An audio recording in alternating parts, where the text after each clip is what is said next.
I am a huge, huge fan of Roberto Benigni. He's that award-winning director who did he created the movie Life is Beautiful, was the director. And when he won, you may recall, he jumped up on the back of his seat at the Academy Awards. He's a little Italian guy, amazing. And he was coming to Chicago not too long ago, a couple years actually, and I bought tickets. And I didn't even care what he was doing. I didn't even know what he was doing, to tell you the truth. But apparently he was going to explicate the poem Dante's Inferno, which is a really long, really deep poem. And his mother apparently had required him to memorize it in Italian when he was a kid. I didn't care. All right, talk to me about that poem. I'll just go and see you. But I wanted to have somebody go with me. So I asked my friend, invited her, got 2 tickets, and she said yes, absolutely. And part of that for me, part of the value of the chick thing that we have going for us is that we are witnesses to each other's lives. And if we don't have a group like you have at your work, find one. Connect with other women who do. Here, take your little piece of paper and say, I'm looking for someone who, and stick it to that wall before you leave today, and put your name and number, so that somebody who has what you need can do that.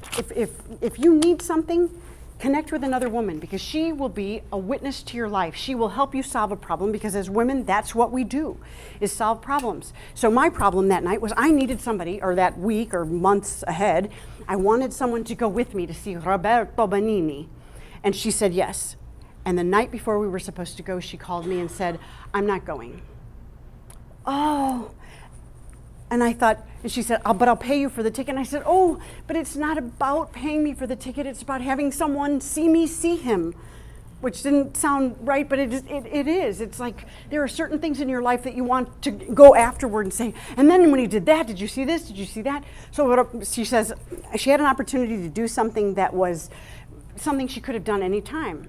So the questions I started to ask were, how could she do this to me? And when will I ever learn? Which we as women say to ourselves all the time. Why did I do that again?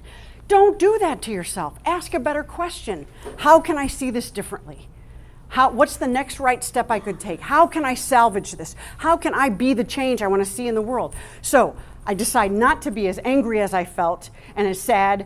And she went off her merry way, and I thought, to whom do I owe a favor? Who could I call who would be number 2 in line to witness me witnessing him? And so I called this woman who had done me, she was an elderly woman who was delightful, and she had opened all kinds of doors for me in Chicago, and she's very, very proper. So I was a little bit concerned that, I would be calling her at the last minute to invite her for something.